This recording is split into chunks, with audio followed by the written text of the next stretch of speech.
என்னுடைய வீடியோ வராது. ஏன்னா இங்க ஃபுல்லா இருட்டா இருக்கனால நானு லைட் வந்து மொபைல் லைட்ல தான் வந்து பார்த்துட்டு இருக்கேன். ஹரே கிருஷ்ணா.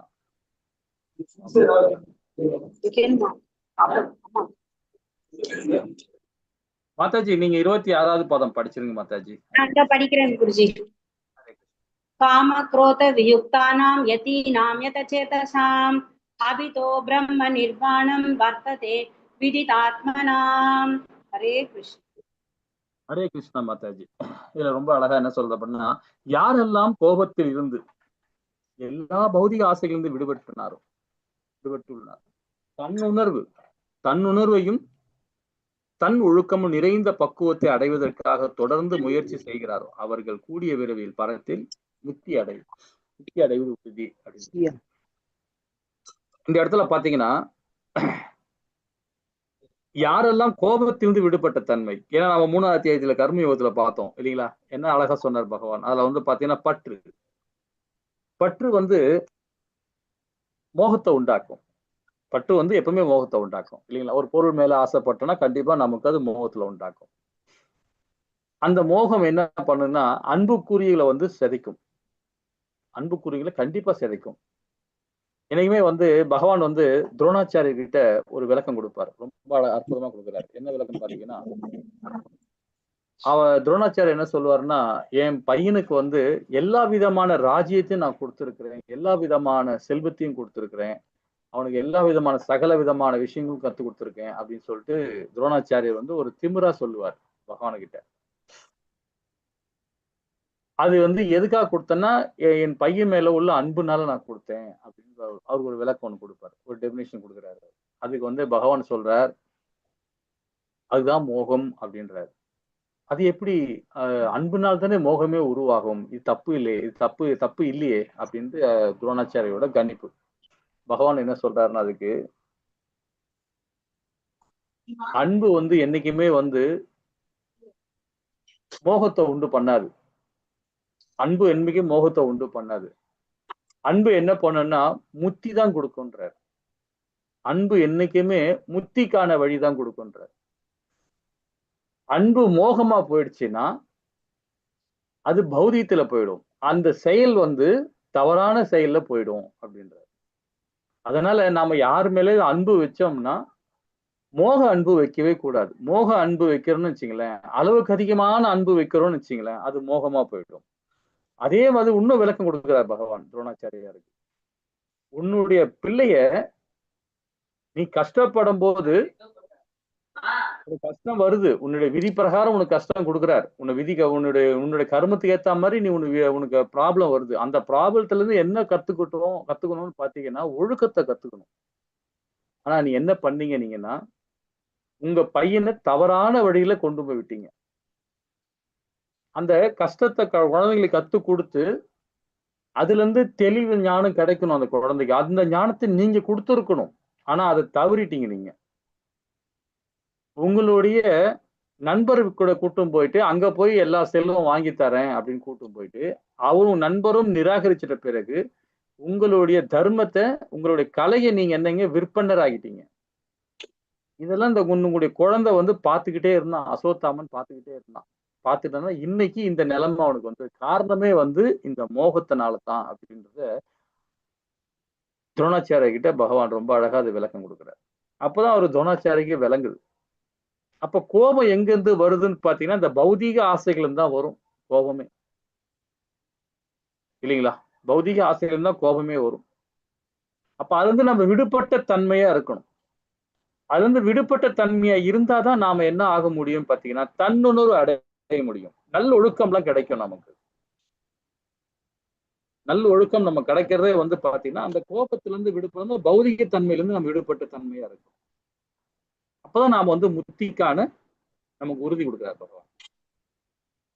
அப்போ பகவான் கிருஷ்ணர் யாருக்கெல்லாம் முத்தி உறுதி அளிக்கிறார் பாருங்க. கோபத்திலிருந்து விடுபட்டவர், எல்லா பௌதிகத்திலிருந்து விடுபட்டவர், பக்குவத்தை அடைவதற்காக தொடர்ந்து முயற்சி செய்பவர், தன்னுணர்வு உடையவர், தன் ஒழுக்கம் நிறைந்தவர்.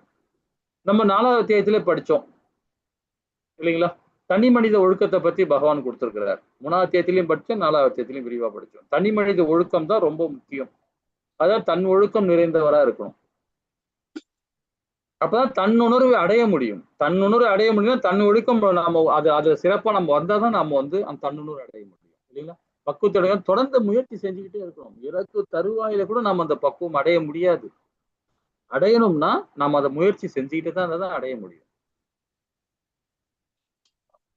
பகவான் கிருஷ்ணர் எல்லா கருணமாய், அதாவது எவ்வளவு கருணமாய் பாருங்க. பக்குவத்திற்கு முயற்சி செய்வது கூட அவரை திருப்திப்படுத்துகிறது. யாரு? பகவானை திருப்திப்படுத்துகிறது. நாம பக்குவம் அடையறதுக்கு எப்படிப்பட்ட செயல் பாருங்க இல்லைங்களா? அப்ப நம்ம பக்குவம் அடையணும், நம்ம என்ன பண்ணுவோம்னா பௌதிகத்துல போக மாட்டோம். பௌதிகத்துல போனா அது அதாவது ஆன்மீக ஞானம் கிடைக்காது. பௌதிக ஞானம் மட்டும்தான் கிடைக்கும். அப்போ பௌதிக ஞானம் என்ன செய்யும்? நம்மள வந்து விழிச்சுதான் அடைய வைக்கும். இன்பம் துன்பம் மாறி மாறி கிடைக்கும். ஆன்மீக ஞானம் கிடைக்கும் போது நம்ம என்ன பண்ணுவோம்? பகவானுக்கு முழுமையா நாம சரணாகதி அடைந்து அவருக்கு பக்தி சேவை பண்ண ஆரம்பிச்ச பிறகு பாத்தீங்கன்னா நமக்கு வந்து முக்தி தான். முக்திக்கான வழியை நாம கண்டுபிடிச்சிட்டோம். அப்போ பகவானை திருப்திப்படுத்தும் போது பாத்தீங்கன்னா நாமளும் முக்திக்கான வழியை நாம் கண்டுபிடிச்சிட்டோம் இல்லைங்களா? ஹரே கிருஷ்ணா. இப்ப நம்ம இனி படிக்க போது சமமாக பார்த்தல் ரொம்ப அழகா பார்த்தோம். இப்ப அஷ்டாங்க யோகத்தின் அறிமுகத்தை பார்க்க போறோம். அஷ்டாங்க யோகத்தின் அறிமுகத்தை நம்ம பார்க்கலாம். சமமாக பார்த்தல் விஷயத்தை பார்த்துட்டோம். இப்ப 27, 28 இப்ப அடுத்த அத்தியாயம் வந்து அஷ்டாங்க யோகம். அந்த அத்தியாயத்தோட கண்ணோட்டம் இங்கேயே பகவான் கொடுக்கிறார். எப்பவுமே வந்து ஒரு அத்தியாயம் முடியுதுன்னு வச்சுங்களேன், அடுத்த அத்தியாயத்தை ஆரம்பிக்கிறதுக்குள்ள தலைப்பு இங்கே வந்துடும். நம்ம எல்லா கீதையிலுமே எல்லா அத்தியாயத்திலுமே அந்த தலைப்பு நம்ம வந்துடும். எல்லா அத்தியாயத்திலும் நீங்க பாத்தீங்கன்னாவே உன்னிப்பா கவனிச்சுன்னா புரிஞ்சிடும்.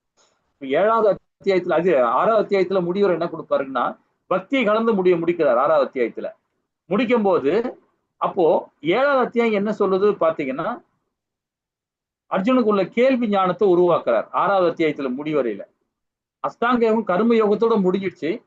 அப்போ எனக்கு வந்து பாத்தீங்கன்னா பக்தி யோகம் 7வது அத்தியாயம் முதல் அத்தியாயம். 7வதுல முதல் அத்தியாயம் அதுதான். பக்தியில முதல் அத்தியாயம். அந்த 7வது அத்தியாயத்துல பகவான் என்ன கேட்கிறான் அர்ஜுனன் பாத்தீங்கன்னா, பகவான் கிட்ட இந்த உடல்னா என்ன, இந்த உடலை ஆள்பவன் யார், இந்த இயற்கைனா யாரு, அதிபூதா, இதெல்லாம் இந்த நிறைய விஷயங்கள் கேட்கலாம் அர்ஜுனன்.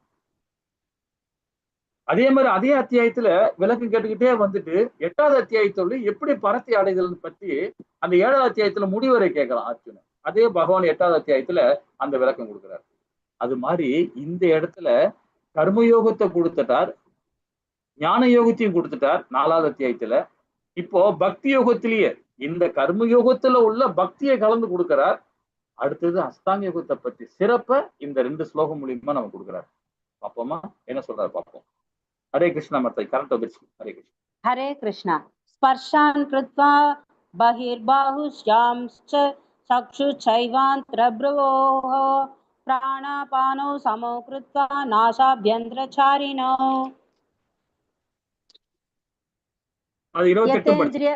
यतेन्द्रिय मनोबुद्धिर्मुनिर्मोक्षपरायणः विगतेच्छा भयक्रोधो यः सदा मुक्त एव सः। हरे कृष्णा. ஹரே கிருஷ்ணா மாதாஜி. இந்த இடத்துல 27, 28 என்ன சொல்றா பாத்தீங்கன்னா, எல்லா பற்புலன் விஷயங்களையும் வெளியே நிறுத்தி புருவ மத்தியில் கண்களை பார்வையை நிறுத்தி நாசிக்குள் உள் வெளி சுவாசங்களை நிறுத்தி மனம் புலன்களை அறிவு இவற்றை கட்டுப்படுத்தக்கூடிய முத்திய விரும்பும் ஆன்மீகவாதி ஆசை பயம் கோபம் இவற்றிலிருந்து விடுபடுகிறான். எப்பொழுதும் இந்த நிலையில் இருப்பவன் நிச்சயமாக முக்தி அடைந்தவனே அப்படின்றார். இப்ப நான் உங்ககிட்ட ஒரு கொஸ்டின் கேட்கிறேன். இந்த 2 பதமும் நமக்கு என்ன சொல்லி கொடுக்குது? இப்போ ஒரு எங்கெங்க நம்ம முத்தி அடைக்கிறத பத்தி நமக்கு என்ன சொல்லியிருக்காருன்னா 16வது ஸ்லோகத்துல இருந்து சொல்லிட்டு வர்றார்.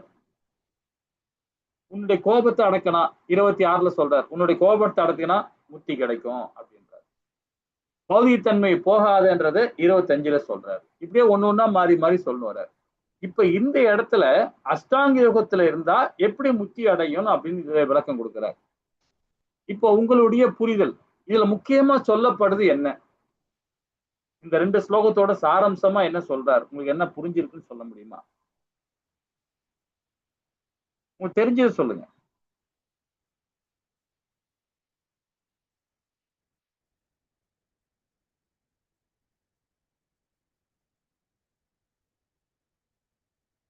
ஹரே கிருஷ்ணா. தியானம் மெடிடேஷன் பண்ணணும்னு சொல்லி இருக்காரு இதுல. மெடிடேஷன் பண்ண சொல்லியிருக்காரு. ஓகே. இப்போ வந்து மெடிடேஷன் பண்ண சொல்லும் போது பாத்தீங்கன்னா மனதையும் புலன்களையும் உடலையும் நாம கண்ட்ரோல் பண்ண முடியும் இல்லைங்களா? சுவாச காற்று வெளி சுவாச காற்றை நாம வந்து கண்ட்ரோல் பண்றோம். அப்போ தியானம் பண்றதுல இந்த அத்தியாயத்துல நம்ம விளக்குறோம். அது அடுத்த அத்தியாயம் என்னன்னா அஷ்டாங்க யோகமே என்னது? தியானம் தான். தியானம் இப்ப அதை பத்தி தான் மெயினா சொல்றாரு இதுல. ஆனா இதே நாம சில பிரபுபாதா என்ன சொல்றாரு பாத்தீங்கன்னா, இந்த உடல் பயிற்சி நம்ம பண்றோம், யோகாசனம் பண்றோம், இதெல்லாம் ஒரு தத்துவம். இதெல்லாம் தத்துவத்து மூலியமா வருது. இப்போ நாம ஆத்ம தத்துவத்தை புரிஞ்சுக்கிட்டோம், சாங்கிய தத்துவத்தை புரிஞ்சுக்கிட்டோம். அதே மாதிரி பதஞ்சலி முனிவர் என்ன சொல்றாரு பாத்தீங்கன்னா, இந்த அஷ்டாங்க யோகத்தை மனம், புலன், உடல், புத்தி இதை கண்ட்ரோல் பண்றதுக்காக தான் இந்த அஷ்டாங்க யோகமே கொடுக்கப்பட்டதுன்றார். ஆனா இந்த அஷ்டாங்க யோகத்தை கண்ட்ரோல் இது எல்லாமே உடலையும் மனதையும் புத்தியையும் இதெல்லாம் நாம கண்ட்ரோல் பண்ணிட்டா, புத்தியும் கண்ட்ரோல் பண்ணிட்டா மட்டும் போதுமா? அதே பதஞ்சலி முனி என்ன சொல்றாரு பாத்தீங்கன்னா, இதெல்லாம் கண்ட்ரோல் பண்ணா மட்டும் பத்தாது, பக்தி யோகத்தை பண்ணாதான் நம்ம முத்தி கிடைக்கும்ன்ற. பக்தி யோகத்தை பண்ணாதான் நம்ம முத்தியே கிடைக்கும். இதுதான் நம்ம வந்து அஷ்டாங்க யோகத்துல பகவான் ரொம்ப விரிவா நம்ம கொடுக்க போறாரு. ஆனா இந்த இடத்துல என்ன சொல்ல வர்றாங்க, இந்த ஸ்லோகம் மூலியமா பகவான் என்ன சொல்ல வர்றாரு பாத்தீங்கன்னா, தியானம் பண்ற வழியை எப்படி செய்யணும்ன்றத சொல்றாரு. இப்ப நம்ம ஒரு இங்க என்ன சொல்றாரு பாருங்க, எல்லா பொற்புலங்களையும் விஷயங்களையும் வெளியே நிறுத்தி, அதாவது நம்மளுடைய பௌதீக கிளர்ச்சி, அதாவது புலன் கிளர்ச்சின்னு சொல்றோம் பாத்தீங்களா, கண்ணால பாக்குது, காதால கேக்குது, வாயால பேசுறது, இதெல்லாம் சொல்றோம் பாத்தீங்களா, இது எல்லாமே நாம நிறுத்தணும். நிறுத்தி புருவ மத்தியில் 2 புருவம் இருக்கு, நம்ம கண்ணுல 2 புருவம் இருக்கு பாருங்க, அது நடுவுல நிறுத்தி நம்முடைய கண் பார்வை இருக்கு பாருங்க, நம்முடைய மூக்கு இருக்கு பாத்தீங்களா, நாசி, அந்த முனிக்கிட்ட கொண்டு வரணும் இந்த 2 கண் பார்வையும். கொஞ்சம் யோசனை பண்ணி பாருங்களேன். பார்க்கும் போதே ரொம்ப வித்தியாசமா தெரியும் நினைக்கும் போதே இல்லைங்களா? அந்த கண்ணு 2 கண்ணையும் அந்த மூக்கு கிட்ட கொண்டு வரணும். அதை நிறுத்தி உள் சுவாச வெளி சுவாசங்களை நிறுத்தி, அப்போ மனம் புலன்களை அறிவை ஆகியவற்றை கட்டுப்படுத்தக்கூடிய முத்திய விரும்பும் ஆன்மீகவாதி ஆசை பயம் கோபம் விட்டு வந்து விடுபடுகிறான் அப்படின்றாரு. கொஞ்சம் யோசனை பண்ணி பாருங்களேன். 2 கண்ணையும் மூக்கு நடைய கொண்டாந்து வச்சா எப்படி இருக்கும் பாருங்களேன். ஆனா முயற்சி பண்ணி பார்த்தா முடியும், சக்சஸ்ஃபுல் பண்ண முடியும் அது. ஆனா பகவான் என்ன சொல்றாருன்னா, இந்த 8 நிலையும், அந்த அஷ்டாங்க யோகத்துல 8 நிலையும் சொல்லிட்டு சமாதி நிலை வரைக்கும் கரெக்டா சொல்லிட்டு, ஆனா இது கடினம் அப்படின்றாரு. இந்த கலிகாலத்துல இது ரொம்ப கடினம், இதை முயற்சி பண்ணாதீங்க அப்படின்னு தான் பகவான் சொல்றாரு. அது பண்றதோட நீங்க ஸ்ட்ரெயிட்டா லிப்ட்ல ஏறி நின்றுட்டு போய் ஒரு 10 மாடி கட்டடம் இருக்குன்னு வச்சுங்களேன், 10 மாடி கட்டடத்துல படி வழியா ஒரு மாடியா ஏறி ஏறி போறதோட அந்த ஒரு மாடி என்ன ஏறின்னு பாத்தீங்கன்னா மிருகத்தனமா இருக்கிறோம். ஒரு யோகம் அது, அதாவது கர்மி யோகம் வந்து மிருகத்தனமான வாழ்க்கை தான் அது. 2வது நிலை வந்து பாத்தீங்கன்னா நிஷ்காம கர்ம யோகா. 3வது யோகம் வந்து பாத்தீங்கன்னா சகாம கர்ம யோகா. அதுக்கப்புறம் பாத்தீங்கன்னா புத்தி யோகம், அதான் ஞான யோகம் சொல்றது. அதுக்கு அடுத்த நிலை பாத்தீங்கன்னா அஷ்டாங்க யோகம். சோ இந்த மாதிரி 5 நிலையை தாண்டி தான் 6வது நிலை தான் பக்தி. அப்ப 12வது நிலை பக்திக்கு நீங்க போனாதான் நீங்க முத்தி கிடைக்க முடியும். அஷ்டாங்க யோகத்தை பண்ண நாம சொர்க்கம் தான் போக முடியுமே தவிர பகவான் லோகத்துக்கு போக முடியாது, உயர் லோகங்கள் தான் போக முடியும். அதுதான் பகவான் சொல்றாரு, இந்த ஒரு படிக்கட்டியா நீங்க ஏறி போறதோட ஒரு லிப்ட் ரூம்ல உட்காந்துக்கிட்டு 10வது மாடி உள்ள பட்டன் நீ அமுக்கிட்டீங்கன்னா அதான் பக்தி யோகம்ன்ற. அந்த பட்டன் அமுக்கினா போதும், நேரா பகவான் கிட்ட போயிடலாம். அப்ப இந்த மாதிரி சிரமம் எல்லாம் பட தேவையே இல்லை. இந்த யோகா பயிற்சியை பண்ணணும், இதெல்லாம் உடலை வளர்க்கறது, புத்தியை வந்து சரி பண்றது, அப்புறம் வந்து பாத்தீங்கன்னா மனதை கண்ட்ரோல் பண்றது, இதெல்லாம் நம்ம செய்யற செயல் இது. ஆனா இது கொஞ்சம் சிரமமான செயல் இது. ஆனா பகவான் என்ன சொல்றாரு பாத்தீங்கன்னா, ஹரிநாமத்தை சொல்லணும், பகவானுடைய நாமத்தை. அதாவது 10வது அத்தியாயத்துல 25வது ஸ்லோகத்துல அவர் பகவானே சொல்றார், என்னுடைய ஹரிநாமத்தை யாரெல்லாம் தியானம் பண்றாங்களோ அந்த நாமத்துல நான் வாசம் செய்யறேன். அந்த நாமத்துல வாசம் செய்யும் போது என் நாமத்தை யாரெல்லாம் உச்சரிக்கிறாங்களோ கண்டிப்பாக அவங்க முக்தி அடைகிறாங்க அப்படின்றார். அப்போ நாம இந்த மாதிரி செயல் செய்யாம பகவானுக்கு முழு நேரமே நாம ஹரே கிருஷ்ணா மகா மந்திரம், நாராயணா, கோபாலா, மாதவா, கேசவா, ஏதாவது பகவான் நாமத்தை நமக்கு என்ன வாயில வருதோ சொல்லிட்டே இருக்கலாம் இல்லைங்களா? அதுதான் முக்தி. இது அஷ்டாங்க யோகத்துல பகவான் அடுத்த அத்தியாயத்துல விரிவா தான் கொடுக்க போறாரு. அப்ப அஷ்டாங்க யோகத்தின் அறிமுகம் என்ன, அடுத்த அத்தியாயத்தோட முன்னுரை இங்கே கொடுக்க ஆரம்பிச்சிட்டார் பகவான். அப்போ எல்லா பற்பல விஷயங்களையும் வெளியே நிறுத்தி, பூர்வ மத்தியில் கண்களை பார்வையை நிறுத்தி, நாசிக்குள் உள் சுவாச காத்தை நிறுத்தி, மனம் புலன்களை அறிவை ஆன்மீகவாதி ஆசை பயம் கோபம் விட்டிருந்து விடுபடுகிறான். எப்பொழுதும் இந்த நிலையில் இருப்போம் நிச்சயமாக முக்தி அடைகிறானே அப்படின்றார். இப்ப நம்ம கடைசி பதம் வந்துட்டோம். அமைதிக்கான வழி சொல்ல வர்றார். அதை பாப்போமா? ஹரே கிருஷ்ணா மாதாஜி. ஹரே கிருஷ்ணா. போக்தாரம் யஜ்ஞ தபசாம் சர்வலோக மகேஸ்வரம் சுஹ்ருதம் சர்வபூதானாம் ஞாத்மா மாம் சாந்தி மிருச்சதி. ஹரே கிருஷ்ணா. ஹரே கிருஷ்ணா மாதாஜி. நானே எல்லா யாகங்களையும் தவங்களையும் இறுதியில் அனுபவிப்பேன் என்றும், எல்லா லோகங்களையும் தேவர்களையும் கட்டுப்படுத்துவேன் என்றும், எல்லா உயிர்வாளிகள் உற்ற நண்பர் என்றும் அறிந்து என்னை பற்றிய முழு உணர்வில் இருப்பவன் ஜடத்திலிருந்து விடுபட்டு அமைதி அடைகிறான்.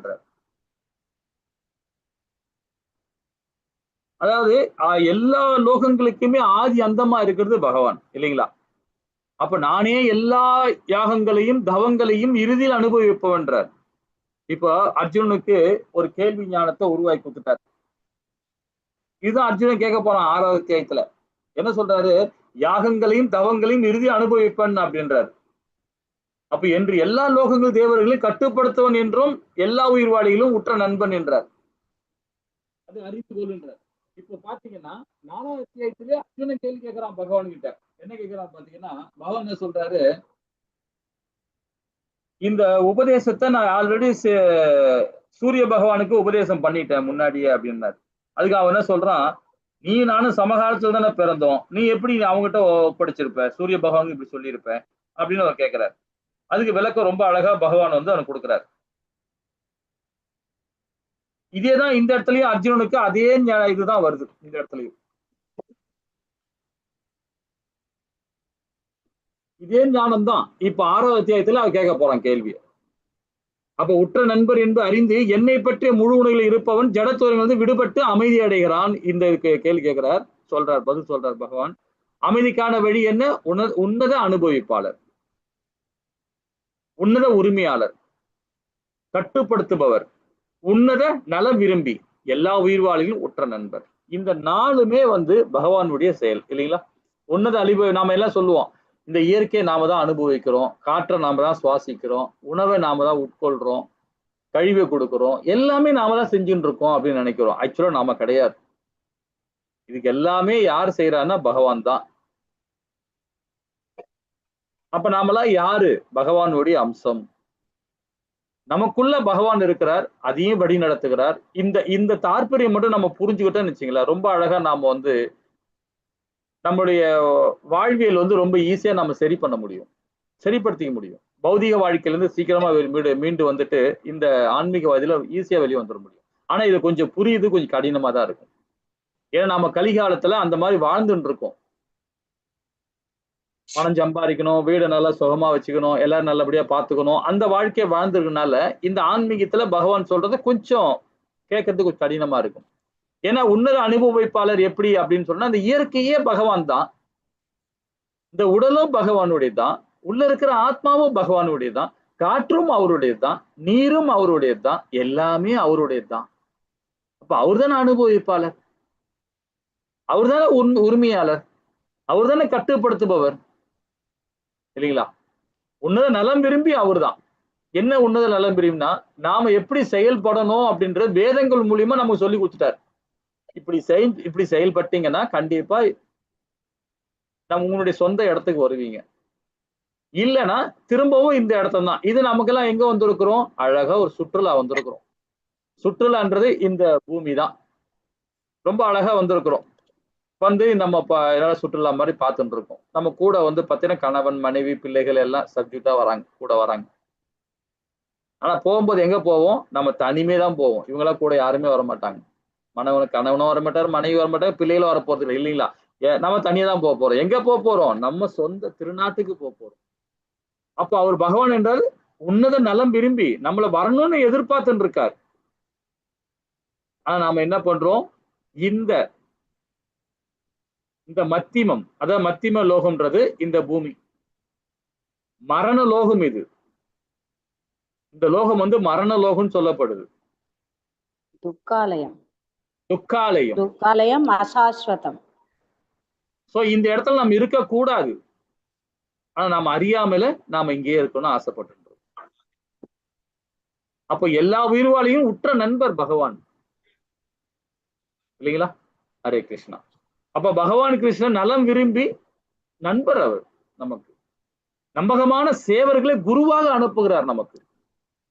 இப்ப நம்ம சீல பிரபுபாதா இருக்கார், மத்துவாச்சாரி இருக்கிறார், நம்மளுடைய ராமானுஜர் இருந்தார், சங்கராச்சாரியர் ஆதி சங்கராச்சாரியா இருக்கிறார். எவ்வளவு மகான்கள் நம்ம கொடுத்திருக்கிறார் நமக்கு. அவங்களுக்கு நம்ம சேவை பண்ணணும். நம்பகமான சேவர்களை குருவாக அனுப்புறார் பகவான் நமக்கு. நானே அவதாரம் எடுத்து வரேன்ற 4ஆம் அத்தியாயத்துல விரிவா கொடுத்துட்டார். அவரை புரிந்து கொள்வதற்காக சாஸ்திரங்கள் தந்திருக்கிறார். எல்லா வேதமும் அதானே சொல்லுது இல்லைங்களா? நானே பக்தனாக அவதாரம் எடுத்து வந்து நமக்கு கற்றுத் தருகிறார். எங்க? சைத்தன்ய சரிதாமத்துல லீலையில வந்து பாத்தீங்கன்னா மத்திய லீலை, ஆரம்ப நீல, மத்திய நீல ரொம்ப அழகா கொடுத்திருக்கிறார். சைத்தன்ய சரிதாமரம் அதானே இல்லைங்களா? பகவானுடைய அவதாரம் தானே. கலிகாலத்துல வந்து ரொம்ப அற்புதமா அவதாரம் கொடுத்திருக்காரு. அது ரொம்ப ரகசியமான அவதாரம் சொல்லுவாங்க. புவியர் அவதாரம் சொல்லுவாங்க. அந்த அவதாரத்தை யாரெல்லாம் உணர்றாங்களோ கண்டிப்பா முக்தின்றார். இது வேதம் சொல்லுது இல்லைங்களா? ஹரே கிருஷ்ணா. பகவான் கிருஷ்ணன் எப்பொழுதுமே நமது இயல்பான நண்பர். நம்ம 5 விதமான பகவானுக்கு உறவு கொள்ளலாம். அதுல இந்த நண்பர் உறவு பார்த்தீங்கன்னா ரொம்ப அற்புதமான உறவு. இந்த உறவு பகவான் கிட்ட வச்சுக்கிட்டோம்னா பகவான் அவதாரம் கொடுக்கிறாரோ அங்கெல்லாம் நாம் இருப்போம். ஏன்னா அவருடைய பக்தர்கள் தான். முக்கியமா 5 விதமான பக்தர்கள் இருக்காங்க பகவானுக்கு. அந்த 5 விதமான பக்தர்கள் வந்து பாத்தீங்கன்னா அவர் அவதாரத்துல முக்கியமா பங்கு கொடுப்பார். அதாவது 16,000 மனைவிகள் இருக்காங்கன்னா பகவான் கிட்ட அந்த பக்தர்கள்லாம் அது மாதிரி பகவான் கிட்ட மீராபாய் மாதிரி எவ்வளவு பேர் சொல்லலாம். அவங்க எல்லாம் பகவான் ஆண்டாள் பெருமாள் மாதிரி இது மாதிரி எல்லாருமே அது மாதிரி நிறைய பேர் பகவான் கிட்ட பக்தி கொடுத்தாங்க. நான் மனைவியாக இருக்கணும்னு ஆசைப்படுறாங்க பகவான் கிட்ட. அதேதான் பகவான் என்ன பண்றார்? திரும்பவும் அவருடைய அவதாரத்துல பங்கு கொடுக்கிறார். அப்ப நண்பரும் அதே மாதிரிதான் இல்லைங்களா? ஹரே கிருஷ்ணா. அத்தியாயம் இதோட முடிச்சிட்டோம் 29ஓட. இப்ப நம்ம அஷ்டாங்க யோகத்துக்குள்ள போயிடலாம். நம்ம என்னென்ன பார்த்தோம் அப்படின்ற ஒரு சின்ன கண்ணோட்டம் பார்த்துட்டு உள்ள போயிடலாம். தாமரை இலை நீர் போல 1ல இருந்து 12வது பதம் வரைக்கும் பார்த்தோம். அது கடமையை செய், பலனை எதிர்பாராதே, புலன் கட்டுப்பாடு. இந்த புலன் கட்டுப்பாடுல தர்மத்தினோட 4 தூண்களை பத்தி பார்த்தோம். குழப்பம் இல்லாத நம்ம பார்த்தோம் இல்லைங்களா? அதுக்கப்புறம் உடல் செயலாற்றும் மூரை பத்தி உடல், தர்மம், அது ஆத்மா, பரமாத்மா. ஆனா இந்த அத்தியாயத்துல உடலை பத்தி தான் பகவான் நிறைய சொல்லிட்டு இருக்கார். ஆத்மாவும் பரமாத்மாவையும் சொல்லல, கம்மியா தான் சொல்லியிருக்கிறார். 7, 8ல தான் ரொம்ப அதிகமா சொல்ல போறார். ஏன்னா இந்த உடல் ஏன் சொல்ல வர்றார் அப்படின்னா அர்ஜுன் வந்து அந்த ஆர்வத்தை தூண்டுறாரு. இந்த உடலால நிறைய பேர் என்ன பண்ணுவாங்கன்னா உடல் நல்லா நல்லா திடகாத்திரமா வச்சுக்கணும், நல்லா ஒரு மனதை கண்ட்ரோல் பண்ணணும், இந்த மாதிரிலாம் பண்ணிட்டு இருப்பாங்க. ஆனா என்னன்னு கேட்டீங்கன்னா கொஞ்ச நாள் எக்ஸ்ட்ரா உயிர் வாழலாம் அப்படின்றத ஒரு குறிக்கோளோட இருப்பாங்க. இது தவறுன்றது அஷ்டாங்க யோகத்துல பகவான் சொல்ல போறாரு. குறிக்கோள் என்ன? இந்த உடலோட குறிக்கோள் என்னன்னா நாம ஏன் உடலை மாற்றிக்கொண்டே உள்ளோம்? இத்தகைய முயற்சியில நமக்கு கிடைப்பது என்ன? நாம் எவ்வாறு உடலை பெறுகிறோம்? உடலின் இயற்கை என்ன அப்படின்றது இந்த 4 சார்பு சொல்லியமாக நம்ம விரிவா 4 இல்ல 5. அப்ப ஆத்மாவும் பரமாத்மாவும் 7, 8ல பார்ப்போம். 7வது அத்தியாயம் 8வது அத்தியாயம் பார்க்கலாம். சமமாக பார்த்தல் அப்படின்னு பாத்தீங்கன்னா இந்த உடலால நாம இந்த 5 விதமான செயல்பாடுனால நமக்கு என்ன கிடைக்குதுன்னு பாத்தீங்கன்னா கண்டிப்பா அது மேல ஒரு தாக்கம் வரும். அந்த உடல் மேல ஒரு தாக்கம் அடையும். அந்த தாக்கத்தால மாற்றம் அடைகிறோம். மாற்றம்னால தன்னிலை அடைகிறோம் இல்லைங்களா? அப்ப தன்னிலை அடையும் போது நம்ம என்ன பண்றோம்? எல்லா ஜீவராசியும் ஒண்ணு போல பார்க்க ஆரம்பிச்சு சமமாக பார்க்க ஆரம்பிக்கிறோம். அஷ்டாங்க யோகத்தோட சிறப்பு நாம வந்து 27, 28 பார்த்தோம். 29 கடைசி அமைதிக்கான வழி. கடவுள் விரும்புகிறார் கடவுளை அறிந்து கொள்ளுதல். சரி, கடவுளை பற்றி அறிவு, அமைதி. இந்த சாராம்சம் எல்லாம் கடவுளை விரும்புகிறோம், கடவுளை அறிந்து கொள்ளுதல். அந்த சாராம்சம் 3 விதமா பிரிச்சு பார்த்தோம். பகவானு ஆனந்தத்திற்கான அனைத்தும் அர்ப்பணித்தல், எல்லா லோகங்களையும் உயிர் வாழிகளின் உரிமையாளர், அனைவரும் நலன் விரும்பியா இருக்கிறார் பகவான். இல்லைங்களா? ஹரே கிருஷ்ணா. இந்த அத்தியாயத்துல ஏதாவது டவுட் இருந்தா உங்களுக்கு கேட்கலாம். அதுக்கு நான் ஆறாவது ஸ்லைட் நான் ரெடி பண்றேன். ஹரே கிருஷ்ணா. ஹரே கிருஷ்ணா. இப்ப இவங்க பண்ற தியானத்துக்கும் இப்ப நாரதர், துருவ மகாராஜா, ஹனுமான் இவங்க பண்ற தியானத்துக்கும் என்ன வித்தியாசம் பிரபு? இப்ப வந்து அஷ்டாங்க யோகத்துல பண்றத வந்து பாத்தீங்கன்னா பக்தி கலந்து தான் அவர் பண்றாரு. இப்ப நம்மளோட ஆஞ்சநேயர் பகவான் பண்றது பாத்தீங்கன்னா, அனுமான் பண்றது பாத்தீங்கன்னா, அவர் எப்பவுமே வந்து ஸ்லோகத்தை சொல்லிதான், பகவான் நாமத்தை சொல்லிதான், ராமா ராமா ராமா ராமா ராமா ராமா ராமா ராமா ராமான்னு சொல்லிட்டு தான் பண்ணுவார் அவர். அவரு அதுலயும் பாத்தீங்கன்னா அவருடைய எண்ணம் என்னன்னு பாத்தீங்கன்னா, கம்ப்ளீட்டா வந்து அவருடைய ஆத்ம ரூபத்துல பகவானுக்கு அடிபணிஞ்சுதான் அவர் அந்த தியானமே பண்றார். உடலை வந்து செம்மையா வச்சிருக்கணும், அதே செம்மையா வச்சிருக்கணும், நல்லபடியா வச்சிருக்கணும், மனதை கண்ட்ரோல் பண்ணணும், புத்தியை கண்ட்ரோல் பண்ணணும். அவருக்கு அந்த எண்ணமே இல்லை. முழுமையா என்ன நினைக்கிறாருங்கன்னா, ஆத்ம ரூபத்துல நாம பகவானுக்கு தியானம் பண்ணாவே போதுன்றதான் வந்து பாத்தீங்கன்னா வாயு புராணத்துல ரொம்ப தெளிவா கொடுத்திருக்கிறாங்க. வாயு புராணத்துல அதே மாதிரி வந்து பாத்தீங்கன்னா ராமாயணத்திலையும் பாத்தீங்கன்னா ஆதிகண்டத்திலையும் அதேதான் சொல்லப்பட்டிருக்காரு. ராமாயணத்திலையும் ஆதிகண்டத்திலேயே இது வந்து இவரே சொல்லியிருக்காரு, அனுமானே சொல்லியிருக்கிறார். நம்ம ராமான்னு சொன்னாவே போதும், புத்தி உடல் எல்லாமே வந்து பாத்தீங்கன்னா பூர்ணம் அடைஞ்சிரும்ன்றார். ராமானு பேரை சொன்னாவே போதும், எல்லா விதமான பாவங்களும் போயிடும், என் உடலும் ஆரோக்கியமா இருக்கும், என் எண்ணமும் தெளிவா இருக்கும்ன்றார். பக்தியை கலந்துதான் கொடுக்கணும்ன்றார், தியானம் பண்ணணும்ன்றார். அஷ்டாங்க யோகமே அதுதான் சொல்லுது. பதஞ்சலி முனிவர் அதான் சொல்றார். பதஞ்சலி முனிவர் என்ன சொல்றாரு பாத்தீங்கன்னா, உன் உடலையும் மனதையும் புத்தியை மட்டும்தான் கண்ட்ரோல் பண்றதுதான் இந்த அஷ்டாங்க யோகமே. ஆனா அது பண்ணா முத்தி கிடைக்காது. முத்தி கிடைக்கணும்னா பக்தி யோகம் பண்ணாதான் முத்தி கிடைக்கின்றார். பதஞ்சலி முனிவர் விளக்கம் கொடுக்கிறார். ஹரே கிருஷ்ணா. ஒரு நிமிஷம் இருங்க, டவுட் இருந்தா கேட்கலாம். அதுக்கு ரெடி பண்ணி 28 அவர் தியானம் செய்கிறவர்கள் இப்பொழுதே முக்தி அடைந்த வாழ்க்கையை வாழ்கிறார்கள். அப்ப அந்த லைனுக்கு என்ன அர்த்தம்? என்ன சொல்றீங்க பிரபு?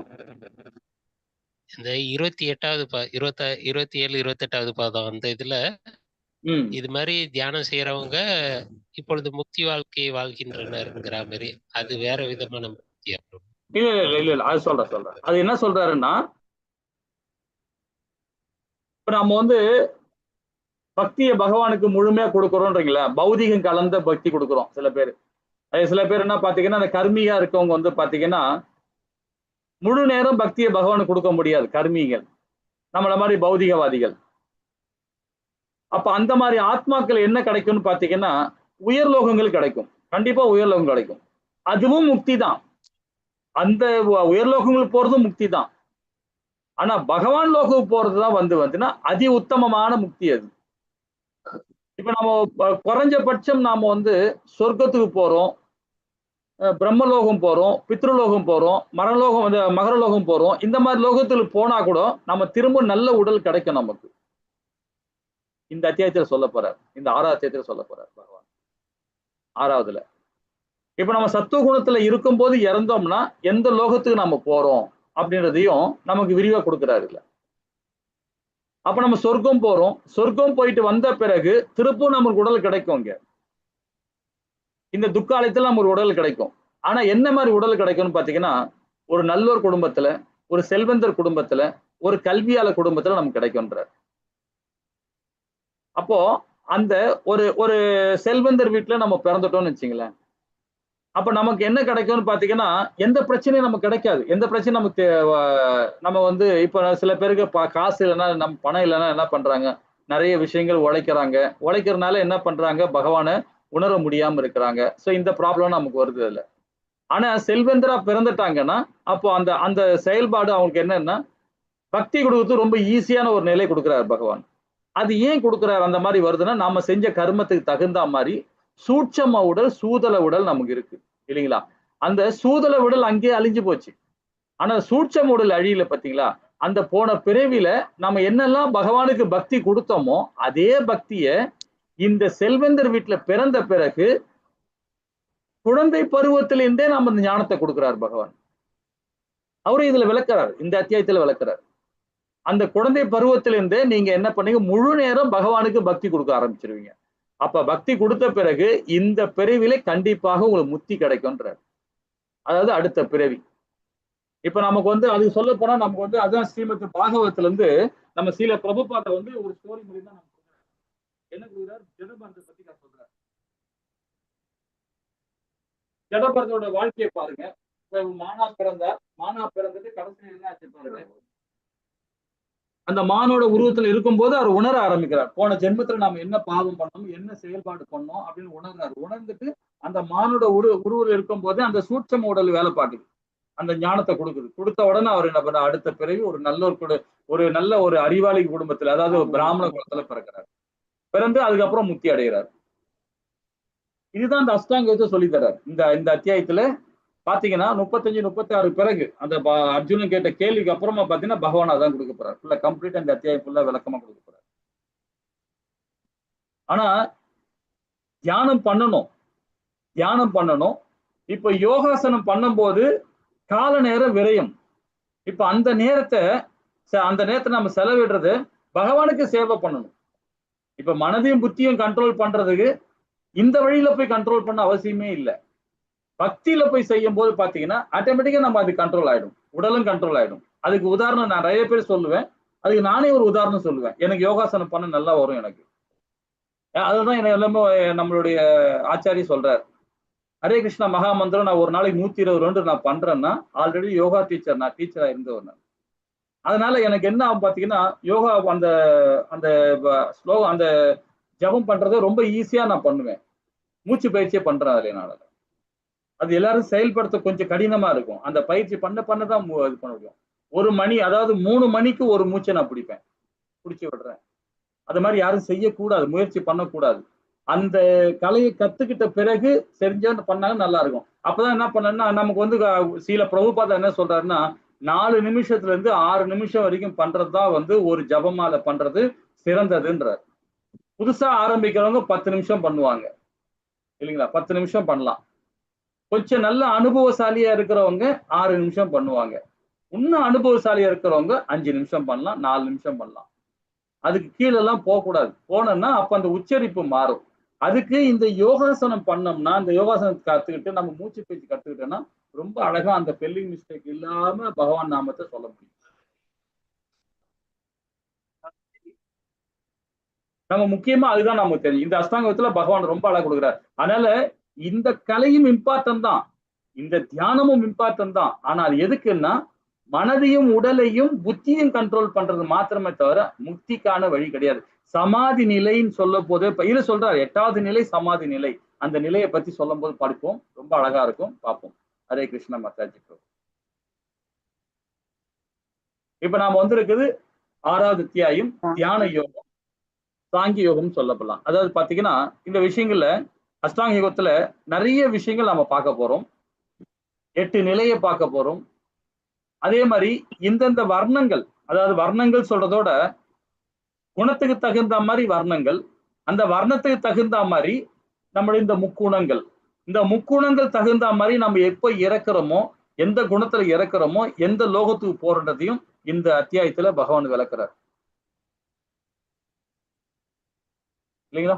ஹரே கிருஷ்ணா. சரி, இந்த நிகழ்ச்சி ஏற்படுகின்ற ஸ்ரீ ஸ்ரீ ராதா கோவிந்தா இஸ்கான் பெங்களூர் நம்ம அனைவர் சார்பாகவும் சின்ன பிரார்த்தனை. ஜெய் ஸ்ரீ கிருஷ்ணா சைத்தன்ய பிரபு நித்யானந்த ஸ்ரீ அத்வைத கதாதார ஸ்ரீவாசாதி கௌர பக்த விருந்துகிச்சு. ஹரே கிருஷ்ணா கிருஷ்ண கிருஷ்ண ஹரே ஹரே, ஹரே ராம ராம ராம ஹரே ஹரே. இது வந்து நம்மளுடைய இப்ப இருக்கிற இது வந்து பழைய கோவிலோட விக்கிரகம். இதே விக்கிரகம் தான் நம்ம இந்த கோவில வச்சிருக்கிறோம். இப்ப இந்த விக்கிரகம் வந்து பாத்தீங்கன்னா சின்ன கோவிலா இருந்தது. அப்ப வந்து நம்ம அந்த இடமே நம்ம சொந்த இடம் கிடையாது. அப்போ வந்து பாத்தீங்கன்னா ஒரு 2 கிரவுண்டுல ரெண்ட் வாங்கி நாமும் அப்போ வீடு தான் அது, ஒரு நல்ல பெரிய வீடு இது. அதில் உள்ளதான் பகவானோட கோவிலா வச்சு நம்ம விக்கிரக வழிபாடு பண்ணிக்கிட்டு இருந்தோம் பெங்களூர்ல. இப்போ இதே விக்கிரகத்தை நம்ம கொண்டு வந்து இந்த பெரிய ஒரு கோவில் கட்டி ரொம்ப பிரம்மாண்டமா இருக்கும். பிரம்மாண்டமா இருக்கும். மொத்தம் வந்து 8 கிரவுண்டு. 8 கிரவுண்ட்ல இந்த கோபுரம் மொத்தம் இருக்கு. இது இல்லாம வந்து பாத்தீங்கன்னா மொத்தம் வந்து 2.5 ஏக்கரா. 2.5 ஏக்கரால கோவில் மட்டும் பாத்தீங்கன்னா 8 கிரவுண்டுக்குள்ளார வச்சு நம்ம கட்டியிருக்காங்க. இதுக்கப்புறம் பின்னாடி கவர்மெண்ட், அந்த ஸ்டேட் கவர்மெண்ட் நிறைய இடம் கொடுத்துருக்காங்க, ஃப்ரீயா கொடுத்துருக்காங்க. அங்க நம்ம பிருந்தாவனம் இது மாதிரிலாம் அவங்களே ஒரு 5 ஏக்கரா மேல கோயில் இடம் கொடுத்துருக்காங்க. ரொம்ப அழகா பிருந்தாவனம் எல்லாம் கட்டி இருக்கிறோம். ரொம்ப அழகா இருக்கும் பார்க்கறதுக்கு. உங்களுக்கு எப்பெல்லாம் டைம் கிடைக்குதோ வாங்க, வந்து அங்க வந்து தங்கறதுக்கு எல்லா வசதியும் இருக்கு. என்னைக்கு நீங்க கோவிலுக்கு வரணும், பெங்களூருக்கு வரணும்னு நினைக்கிறீங்களோ ஒரு போன் பண்ணி சொன்னீங்கன்னா போதும், உங்களுக்கு எல்லா வசதியும் பண்ணி கொடுத்துருவாங்க. ஒரு வாரம் இல்ல, 10 நாள் இல்ல, எவ்வளவு நாளும் தங்கலாம். ஒரு ஃபேமிலியோட தங்கினா கூட எல்லா வசதியும் பண்ணி தருவாங்க. நீங்க அங்க வந்துட்டு இது பண்ணிக்கலாம், சேவை பண்ணிக்கலாம். இதுக்கெல்லாம் பணமோ இதுவும் எதுவுமே கிடையாது. வந்து பண்ணுங்க. ரொம்ப அழகா இருக்கும் கோவிலுக்கு. நல்ல பிரம்மாண்டமா கட்டியிருக்கோம் கோவில் இது. ஹரே கிருஷ்ணா. இது மூலஸ்தானம். ஹரே கிருஷ்ணா. சரி, நம்ம என்னென்ன படிச்சோன்றதை இப்ப 5வது அத்தியாயம் தெரிஞ்சுக்கிட்டோம். இப்ப 6வது அத்தியாயத்துல என்னென்ன படிக்க போறோன்றதை நம்ம தெரிஞ்சுக்கலாம். 1ல இருந்து 9வது பதம் வரைக்கும் மனம். மனதை பத்தி, மனது இயற்கை என்ன அப்படின்னு பாத்தீங்கன்னா நண்பனா விரோதியா, இதை பத்தி ரொம்ப அழகா விளக்கமா கொடுக்குறார் பகவான். மனம் எப்பவுமே வந்து நண்பனாவும் இருக்கும், விரோதியாவும் இருக்கும். அதை பத்தி ரொம்ப அழகா தெளிவா நம்ம படிப்போம். யாகம் பாத்தீங்கன்னா யாகம் அறிவுரை, யாகத்தின் ஏடி படிக்கட்டு. இப்ப அந்த அஷ்டாங்க யோகம் இல்லைங்களா, அப்புறம் புத்தி யோகம், அதாவது ஞான யோகம், சகாம கர்ம யோகா, நிஷ்காம கர்ம யோகா, இதை பத்தி எல்லாம் விளக்கம் கொடுக்குறார். அந்த ஏணி படிக்கட்டு மாதிரி கொடுக்குறார். இதை பத்தி விரிவா நாம இந்த அத்தியாயத்துல பார்க்கலாம். அஷ்டாங்க யோகத்துல 10ல இருந்து 36வது பதம் உடல் தகுதி என்ன, மனத்தகுதிகள் என்ன, அர்ஜுனன் இயலாமையை பத்தி வெளிப்படுத்துறார். 33ல இருந்து 36வது வரைக்கும் பகவான் கிட்ட கேள்வியா கேட்கிறான். அதுக்கு பகவான் 35, 36ல விளக்கமா கொடுக்குறார். வெற்றி அடையாத யோகியின் கதி என்ன அப்படின்ற. வெற்றி அடையாத யோகின்னா 2 விதமா பகவான் பிரிக்கிறார். முதிர்ச்சி அடைந்த பக்தன், ஆரம்ப நிலை கட்ட பக்தன் அப்படின்னு 2 விதமா பிரிக்கிறார். அப்ப ஆரம்ப கட்ட நிலையில உள்ள பக்தன் அவன் வந்து இந்த ஆத்மாவை விடுறான், இந்த உடலை விடுறான்னா அவன் எங்க போய் சேர்றான் அப்படின்றது சொல்றார். முதிர்ச்சி அடைந்த பக்தன், அதாவது முதிர்ச்சி அடைஞ்சுன்னா அது முதிர்ச்சி அடைந்து முன்னாடி கொஞ்சம் நிறைய நாள்ல ஒரு பக்தி கொடுத்தவர், அதிக நாள்ல பக்தி கொடுத்தவர், ஆனா முழுமை அடையல, அவர் எங்க போய் சேர்றார் அப்படின்றதையும் இந்த அத்தியாயத்துல விளக்கமா கொடுக்கிறார்.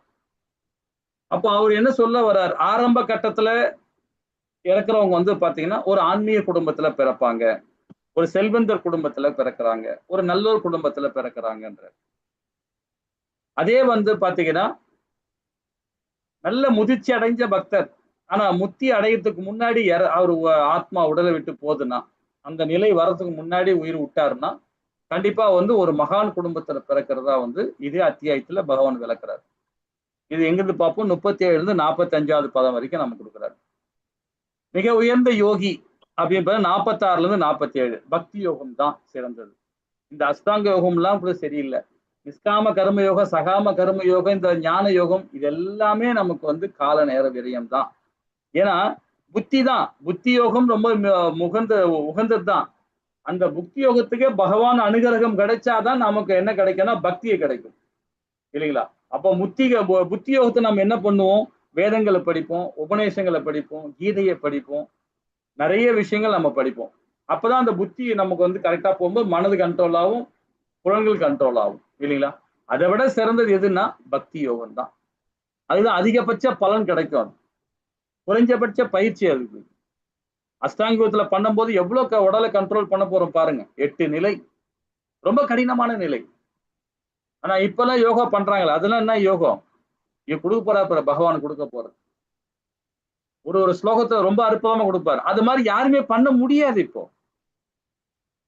அந்த மாதிரி யோகா பயிற்சி யாருமே பண்ண முடியாது. இப்ப நிறைய பேர் காசு கொடுத்துட்டு மொட்டை மாடியில போய் யோகா பண்ணுவாங்க, சொல்லி கொடுப்பாங்க. இதுக்குன்னு 6வது ஃப்ளோர்ல சொல்லி கொடுப்பாங்க, சில பேர் கிரவுண்ட்ல சொல்லி கொடுப்பாங்க, நிறைய இருக்கு. ஆனா அதெல்லாம் ஒரு யோகமா? இங்க பதஞ்சலி முனிவர் பகவத்கீதையில ரொம்ப அழகா கொடுக்குறாரு பாருங்க. சீரானது இருக்கணும், ரொம்ப உயர்வாகவோ ரொம்ப தாழ்வாகவோ இருக்கக்கூடாதுன்றார். உயர்வாகன்னா பாத்தீங்கன்னா ஒரு ஒரு குறிப்பிட்ட நிறைய பேர் பாத்தீங்கன்னா என்ன சொல்லுவாங்கன்னா, இப்ப ரோடு நம்ம தெரு இருக்குன்னா தெருவுல இருந்து ஒரு சர்வே எடுப்பாங்க. தெருவுல இருந்து ஸ்ட்ரீட்ல இருந்து பாத்தீங்கன்னா நம்ம வீடு எவ்வளவு ஹைட்ல கட்டலாம், எவ்வளவு தாழ்வாக இருக்கக்கூடாது. தாழ்வா இருந்தா தண்ணி உள்ள வந்துடும், எல்லாத்துக்கும் பிரச்சனை வருது. அப்போ வீடு வந்து அந்த தெருவுல இருந்து ஒரு 3 அடி மேல கட்டினா நமக்கு ஃபியூச்சர்ல நல்லா இருக்கும் அப்படின்னு நம்ம நினைக்கிறோம் பாத்தீங்களா. அது போலதான் யோகாசனம் பண்றதுக்கே நம்ம வந்து யோகாசனம் அந்த அந்த மேடை அமைக்கிறதுக்கே வந்து பாத்தீங்கன்னா கடல் மட்டம் தான் நம்ம பார்ப்பாங்க. அப்ப அந்த கிராவிட்டி கடல் மட்டத்துல இருந்து பார்க்கும்போது தான் நமக்கு வந்து பாத்தீங்கன்னா அந்த நிலை கண்டுபிடிப்பாங்க.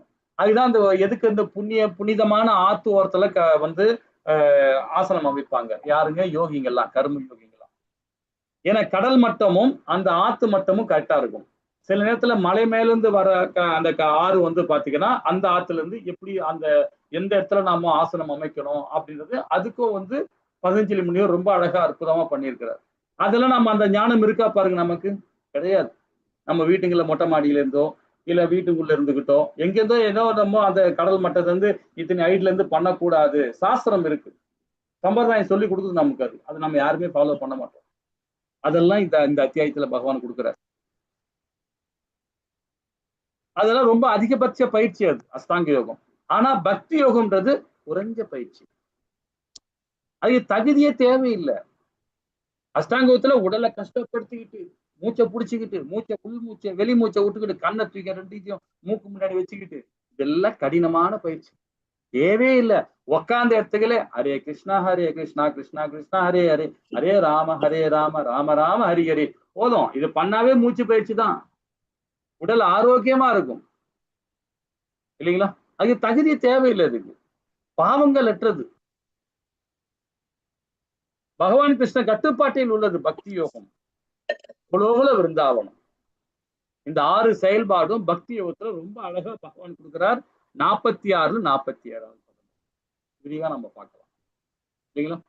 சரி, இப்ப இந்த இடத்துல நம்ம என்னென்ன பார்த்தோம் அப்படின்றது, ஏன்னா இது வந்து கர்ம யோகத்துல கடைசி அத்தியாயம், 6வது அத்தியாயம் கர்ம யோகத்துல கடைசி அத்தியாயம்.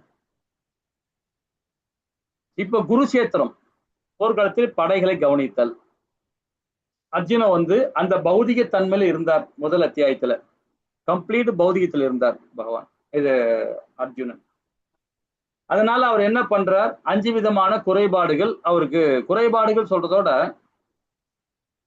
அவருடைய குணத்துக்கு தகுந்த மாதிரி, அவர் எண்ணத்துக்கு தகுந்த மாதிரி அந்த 5 விதமான செயல்பாடு நம்ம பார்த்தோம்.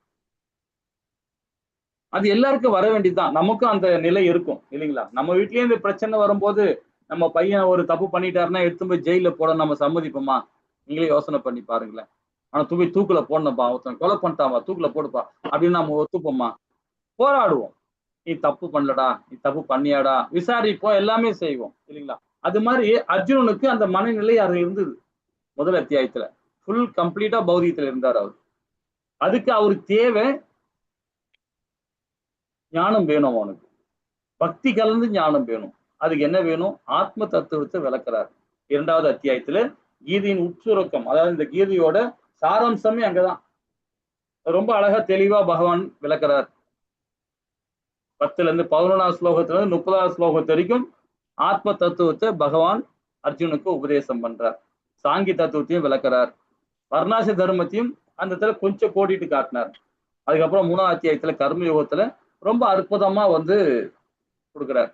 ஏன்னா தத்துவத்தை கொடுத்தா மட்டும் பத்தாது இல்லைங்களா. 2வது தத்துவத்தை கொடுத்துட்டார்.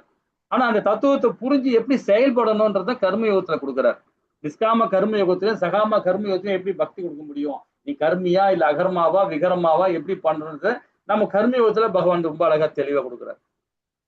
சரி, கர்ம யோகத்துல எப்படி செயல்படணும்னு சொல்லி கொடுத்துட்டார். அதுக்கு ஞானம் வேணும் இல்லையா, முக்கியமா ஞானம் வேணும். அப்ப ஞானத்துக்கு என்ன பண்ணணும்ன்றா 4வது அத்தியாயத்துல உன்னத ஞானத்தை கொடுக்கிறார். இந்த கீதையை நிறைய பேருக்கு நம்ப மாட்டாங்க, சில பேருங்களுக்கு அதாவது அந்த தன்மை புரியாதவங்களுக்கு புரியாம இருக்கும். அதன் மூலியமா இந்த கீதை எப்போ பேசப்பட்டது, யாரால பேசப்பட்டது, ஏன் நான் அவதாரம் எடுக்கிறேன், என் கடமை என்ன, உங்களுடைய கடமை என்ன அப்படின்றத அந்த உன்னத ஞானத்தை கொடுக்கிறார் பகவான். அப்ப கர்மயோகம் மூலியமா அந்த செயல் எப்படி செய்யணும்னு தெரிஞ்சுக்கிட்டோம். நமக்கு அந்த ஞானம் மேலும் இல்லையா, அது 4வது அத்தியாயத்துல விரிவா கொடுக்குறாரு. 5வது அத்தியாயம் நம்ம என்ன பண்றாரு பாருங்களா, கர்மயோகம் மூலியமாகவே பகவானுடைய உணர்வோட செயல்படணுன்றார், பக்தி கலந்து செய்யணுன்றார். பக்தியும் கொடுக்கிறார். இந்த பக்தினால உன்னதமான ராஜ்யம் கிடைக்குது. என்ன ராஜ்யம்? ராஜயோகம் கிடைக்குது. என்ன ராஜ்யம்? பகவானுடைய லோகம். அத பாத்தீங்கன்னா 20வது ஸ்லோகத்துல இருந்து கண்டினியூவா கடைசி வரைக்கும் 25 26 வரைக்கும் 25 வரைக்கும் இதான் சொல்லிட்டு இருக்காரு. முத்தி எப்படி கிடைக்கும், செயலை துறக்கணும்ன்றார் இல்லைங்களா. 26 27 என்ன சொல்ற, அஷ்டாங்க யோகத்துல பண்ணாலும் முத்தி கிடைக்கும்ன்ற. அது என்ன மாதிரி முத்தின்னு இந்த அத்தியாயத்துல கொடுக்க போறார். அப்போ எப்படி உணர்வோட செயல் பண்ணுன்றதையும் 5வது அத்தியாயத்துல பக்தி கலந்த ஞானத்தை கொடுக்கிறார். அப்ப பாருங்க, இந்த கர்மயோகத்திலேயே இந்த கர்மயோகம் 1ல இருந்து 6வது அத்தியாயம் வரைக்குமே கர்மயோகத்தையும் கொடுத்துட்டார், ராஜயோகத்தையும் கொடுத்துட்டார், பக்தி யோகத்தையும் கொடுத்துட்டார், ஞான யோகத்தையும் கொடுக்கிறார். இந்த 6 அத்தியாயமே ரொம்ப உன்னதமானது. இந்த 6 அத்தியாயம் அதுக்கப்புறம் பார்க்க போறோம் பாரு, 7ல இருந்து 12வது அத்தியாயம் வரைக்கும் பக்தி கொடுக்க போறார் பகவான். பக்தி யோகத்தை கொடுக்க போறார். அந்த பக்தி யோகத்தை 12 பதங்களும் பாத்தீங்கன்னா அவ்வளவு அற்புதமா இருக்கும். அந்த 6 அத்தியாயமும் அவ்வளவு அற்புதமா இருக்கும். 7ல இருந்து 12வது அத்தியாயம் வரைக்கும் கேட்டுக்கிட்டே இருக்கணும் போல இருக்கும். அதுவும் 11 அத்தியாயம் பாத்தீங்கன்னா பகவானுடைய விராட் ரூபம், விஸ்வரூபத்தை காட்ட போறார் பகவான். அதுல அவ்வளவு அருமையா இருக்கும். அதை நம்ம காதால கேட்டாவே போதும். கேட்டு அது அப்படியே எண்ணோட்டம் அந்த அந்த ஓட்டத்திலேயே நாம போகணும். அவ்வளவு அற்புதமா இருக்கும்.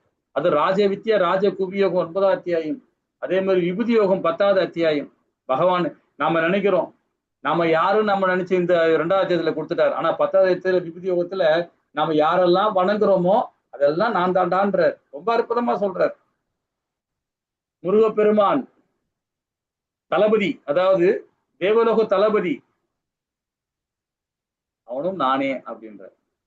மன்மதனும் நானே என்றார், இந்திரனும் நானே, உன்னுடைய புத்தியும் நானே என்றார்.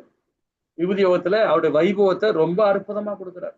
8வது அத்தியாயத்துல பரத்தை எப்படி அடையணும்ன்றதை கொடுக்கிறார். 8 விதமான கேள்வி கேட்கலாம் 8வது அத்தியாயத்துல பகவான் கிட்ட அர்ஜுனன். அந்த 8 விதமான கேள்விக்கு 7 விதமான கேள்விக்கு பதில் கொடுத்துட்டு 8வது கேள்விக்கு அந்த அத்தியாயம் ஃபுல்லாவே விளக்குறார். அவ்வளவு அற்புதமா விளக்குறார். அது என்னது? பரத்தை அடைதல். எப்படி பரத்தை அடைய முடியும், இறக்கும் தருவாரு எப்படி நாமத்தை சொல்லி இறக்க முடியும்ன்றத ரொம்ப அற்புதமா கொடுக்குறாரு 8வது அத்தியாயத்துல.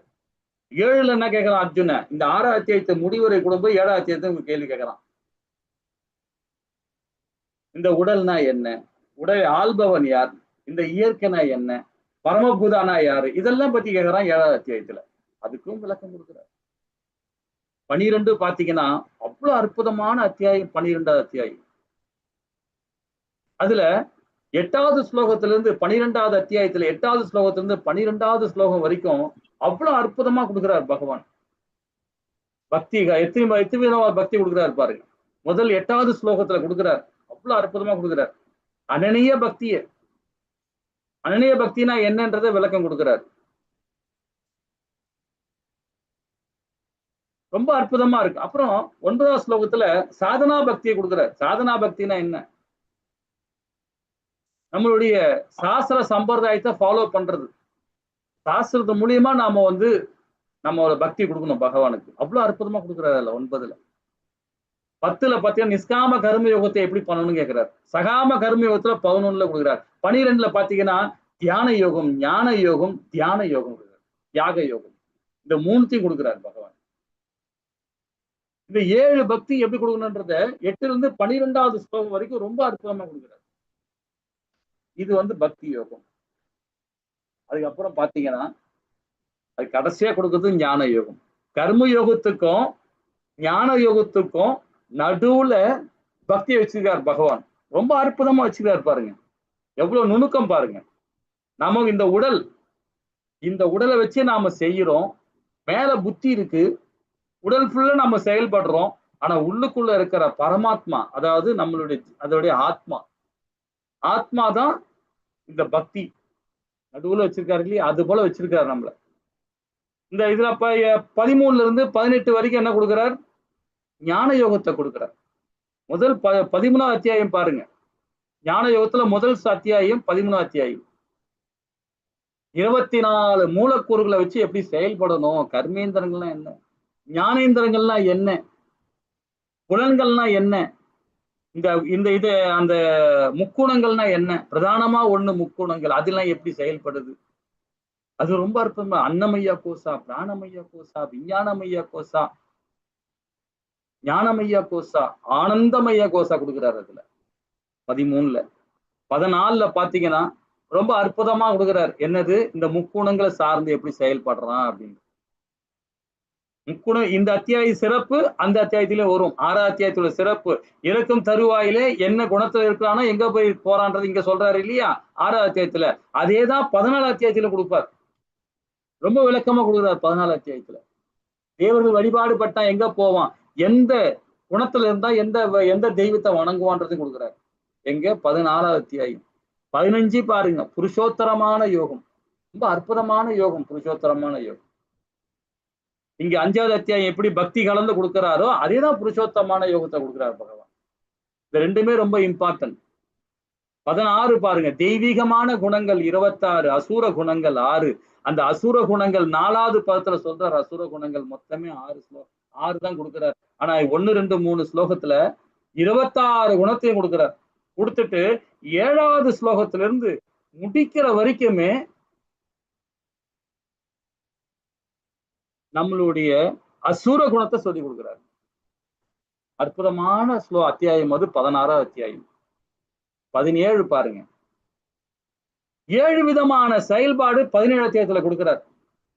முக்குணங்கள் இருக்கும் போது 7 விதமான செயல்பாடு கொடுக்கிறார். நம்மளோட வாழ்வியல் அது எப்படி பேசணும், எப்படி தானம் கொடுக்கணும், என்ன மாதிரி மகிழ்ச்சி அடையணும், இதெல்லாம் கொடுக்கிறார். 7 விதமான என்ன மாதிரி உணவு எடுக்கணும், என்ன மாதிரி நம்ம நம்பிக்கை வைக்கணும், என்ன மாதிரி உறுதி கொடுக்கணும் அப்படின்றத 7 விதமான செயலை கொடுக்கிறார். அந்த முக்குணங்கள் கலந்து எப்படி நம்ம செயல்படுறதையும் கொடுக்கிறார். இது இல்லாம சுத்த சத்துவத்துல எப்படி செயல்படணுன்றதை கொடுக்கிறார். அசத்துனா என்னன்னு கொடுக்கிறார். இந்த ஓம் சச்சித்னா என்னன்னு கொடுக்கிறார். அந்த 17த்துல கடைசியா கொடுக்கிறார். 18ல பாத்தீங்கன்னா 18வது அத்தியாயம் முடிவுரை கொடுக்கிறார் பாருங்க. அவ்வளவு அற்புதமா இருக்கும். 20ல இருந்து 42வது பதம் வரைக்கும் அந்த 3 குணங்கள் இருக்கும்போது நம்ம என்னெல்லாம் செயல்பட்டோம், எப்படிலாம் இருந்தோன்றத ஓடிட்டு காட்டுறார். ரொம்ப அற்புதமா இருக்கும்.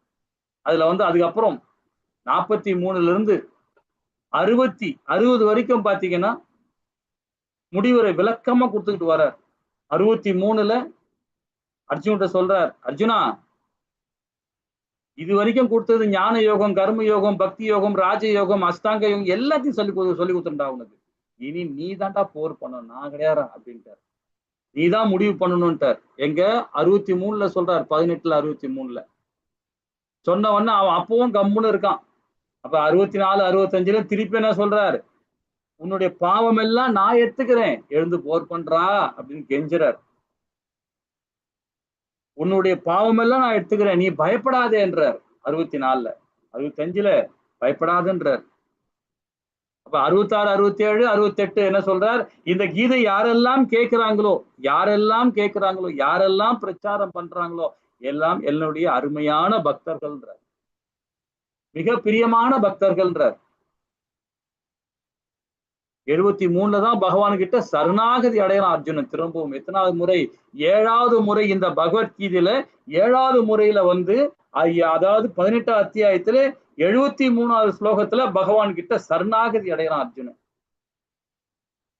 அடைஞ்ச பிறகு நான் போர் பண்றேன் கிருஷ்ணா அப்படின்றான். அதுக்கப்புறமா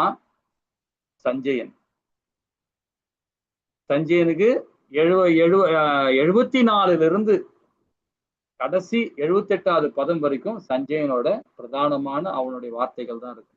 கடைசியில சொல்றான் பாருங்க 78ல, வில்லாளியான அர்ஜுனனும் பகவான் கிருஷ்ணரும் எங்கெல்லாம் இருக்கிறாங்களோ அங்கே செல்வம் சொலிப்போடும் அசாதாரண தன்மையும் இருக்குன்ற அந்த கடைசி பதம் சொல்ற. சஞ்சயன் வர்ணிக்கிறான் பகவானையும் அர்ஜுனனையும். ஏன்னா 2 பேரும் நரநாராயணா இருந்தது அங்க உபதேசம் பண்றார் நம்ம சீல பிரபுபாதா. ஸோ இந்த 18 அத்தியாயம் பாருங்க, அவ்வளோ விஷயங்கள் சாராம்சம் நம்ம கொடுக்குறாரு பகவான். இப்ப நம்ம பார்க்க போறது அஷ்டாங்க யோகம். ரொம்ப அருமையான யோகம். யோகானா என்றால் என்ன அப்படின்னு நம்ம தெரிஞ்சுக்கணும். இப்ப இந்த படத்துல பாக்குறீங்க, இவரு ஞானி, கர்ம யோகி. இது மாதிரி நம்ம செயல்பட முடியுமா? நினைச்சு பாருங்களேன். இடுப்பை வளைச்சு இந்த மாதிரி பண்ண முடியுமா? யோசனை பண்ணி பாருங்க. ஒரு இமயமலை சாரத்துல போய் நின்றுகிட்டீங்கன்னா அந்த ஸ்னோக்குள்ள காலை வச்சாவே தொட வரைக்கும் போயிடும். வெறும் சட்டை இல்லாம நிக்கிறாங்க அவங்க எல்லாம் போய் யோகிகள். நம்ம அது மாதிரி பண்ண முடியுமா? அப்படி இருந்தாலும் முத்தி கிடையாதுன்றார் பகவான். இந்த மாதிரி நிலையில இருந்தாலும் புத்தி கிடைக்காது, உங்களுக்கு முத்தி கிடைக்காதுன்றார். அது எப்படிதான் பக்தி கொடுக்கறது? அப்படின்னா யோகனா என்ன அப்படின்றதையும் இந்த அத்தியாயத்துல விளக்கம் கொடுக்க போற. இந்த 7 விதமான சக்கராஸ் என்ன, எந்தெந்த சக்கராஸ் வந்து எங்கெங்கெல்லாம் நம்ம இயங்குது, ஒரு சக்கராஸோட இயல்பு என்ன அப்படின்றத நம்ம படிக்க போறோம். அந்த 7 சக்கராஸ் பத்தி யாராவது தெரிஞ்சுக்க யாராவது சொல்லலாம். ஹரே கிருஷ்ணா. மூலாதாரம், சுவாதிஷ்டானம், விசுத்தி, ஆக்ஞா, சஹஸ்ராரம். ஹரே கிருஷ்ணா பிரபு. ஹரே கிருஷ்ணா. ரொம்ப அழகா சொன்னீங்க. ஹரே கிருஷ்ணா. இந்த 7 சக்கராசும் நம்ம முதல்ல படிக்கணும். முதல்ல அதான் தெரிஞ்சுக்கணும். இந்த 7 சக்கராசம் நம்ம தெரிஞ்சுக்கிட்டோம்னா நம்ம வந்து இந்த புலன்களை எப்படி கண்ட்ரோல் பண்றது, இந்த மனதை எப்படி கண்ட்ரோல் பண்றது, உடலை எப்படி கண்ட்ரோல் பண்றது, இதெல்லாம் நம்ம ஈஸியா நம்ம கடைபிடிக்கணும். இந்த 7 சக்கராசை பத்தி தெரிஞ்சுக்கணும். அது எந்த இடத்துல அமைஞ்சிருக்குதுன்னு தெரிஞ்சுக்கணும். ஏன் பகவான் வந்து இதை தெரிஞ்சுக்கிட்டு வேணாம், செய்ய வேணான்னு ஏன் சொல்றாரு இந்த அத்தியாயத்துல, அதையும் தெரிஞ்சுக்கணும். இதெல்லாம் இருக்கணும் இல்லையா? அப்ப நம்ம இந்த 7 சக்கராசையும் நாளைக்கு நீங்க எல்லாருமே கூகுள்ல சர்ச் பண்ணுங்க. பண்ணிக்கிட்டு 2 நாள் டைம் இருக்குது, சனிக்கிழமை ஞாயிற்றுக்கிழமை டைம் இருக்கு. உட்காந்து பொறுமையா நீங்க அதை கணிச்சுக்கிட்டு எனக்கு வந்து திங்கட்கிழமை அன்னைக்கு கிளாஸ்ல சொல்லுங்க, பார்ப்போம். திங்கட்கிழமை அன்னைக்கு இந்த அத்தியாயத்தை நம்ம விரிவா தொடங்கலாம். இந்த 7 சக்கராசம் தெரிஞ்சுக்கலாம். அந்த 7 சக்கராசோடைய நிலை என்னன்னு புரிஞ்சுக்கலாம். புரிஞ்சுக்கிட்டு கூகுள்ல சர்ச் பண்ணிட்டு பார்த்து தெரிஞ்சுக்கிட்டு நம்ம திங்கட்கிழமை அன்னைக்கு இந்த கிளாஸ் பார்ப்போம். ஓகேங்களா? எனக்கு ஒரு சின்ன டைம் இருக்கு, இது வெளியே போக வேண்டி இருக்கு, நான் கிளம்புறேன். ஹரே கிருஷ்ணா. நம்ம ஏன்னா இந்த திங்கட்கிழமை கூட எனக்கு அந்த 7 மணி கிளாஸ் எனக்கு முடிஞ்சிடும். செவ்வாய்க்கிழமைல இருந்து நாம வந்து டைம் மாத்திக்கலாமா? இந்த 9 மணி 8:30 மணி வைக்கிறத கொஞ்சம் பிஃபோரா வச்சுக்கலாமா? வருவீங்களா? ஏன்னா எனக்கு வந்து இப்ப அந்த அத்தியாயம் முடிக்கிறேன் நான். திங்கட்கிழமை இன்னைக்கே முடிக்க வேண்டியது, திங்கட்கிழமை முடிச்சிடலாம்னு பிளான் பண்ணியிருக்கேன். அந்த அத்தியாயம் அந்த பேட்ச் முடியுது. அது level 3ல கன்வெர்ட் பண்ணியாச்சு. அதை கன்வெர்ட் பண்றோம். செவ்வாய்க்கிழமைல இருந்து பாத்தீங்கன்னா நம்ம கிளாஸை வந்து கொஞ்சம் 7 மணிக்கு வச்சுக்கலாமான்னு இப்போ கொஞ்சம் முயற்சி பண்ணலாமா? என்ன சொல்ல வரீங்க? உங்களுக்கு ஓகேங்களா? சரி. நான் அந்த குரூப்ல நான் என்ன பண்றேன், இந்த 2 நாள் எல்லார்கிட்டையும் நான் ஃபோன் பண்ணி பேசிடுறேன். ஏன்னா நிறைய பேர் வராம இருக்கிறாங்க, அவங்களை எல்லாம் வர வைக்கணும். வர வச்சு நம்ம இந்த பேட்சை வந்து முழுமையா நம்ம கொண்டு போகணும். அதனால நம்ம வந்து சிறப்பா இந்த 6ஆவது அத்தியாயத்து வரைக்கும் நம்ம இந்த 6ஆவது அத்தியாயத்துல முழுமையா நான் 5லயே பண்ணலாம்னு நினைச்சேன். சரி, கோவிலுக்கு அங்க போறதுனால கொஞ்சம் இது பண்ண முடியல. திங்கட்கிழமை வந்து நமக்கு ரெகுலரா வரா மாதிரி எல்லாரையும் வர வைக்கணும். அதனால நான் சனிக்கிழமை நாளைக்கும் நாளான்னைக்கும் எல்லாரையும் நானே ஃபோன் பண்ணி பேசி அவங்கள வர வைக்க பாக்குறேன். ஓகேங்களா?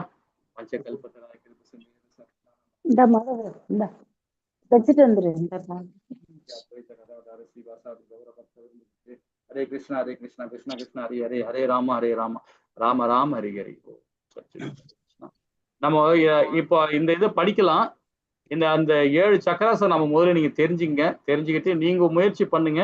முயற்சி பண்ணிட்டு உங்க விஷயத்தை நீங்க என்ன மாதிரி புரிஞ்சுக்கிட்டேன்றது அன்னைக்கு நாம திங்கட்கிழமை மணிக்கு அந்த கிளாஸ்ல எல்லாம் பகிர்ந்து பேசுவோம். நானும் எனக்கு நல்லா தெரியும், ஓரளவுக்கு தெரியும், நல்லா தெரியும் சொல்ல ஓரளவுக்கு தெரியும். அதை பத்தி நம்ம எல்லாரும் ஷேர் பண்ணிக்கலாம்.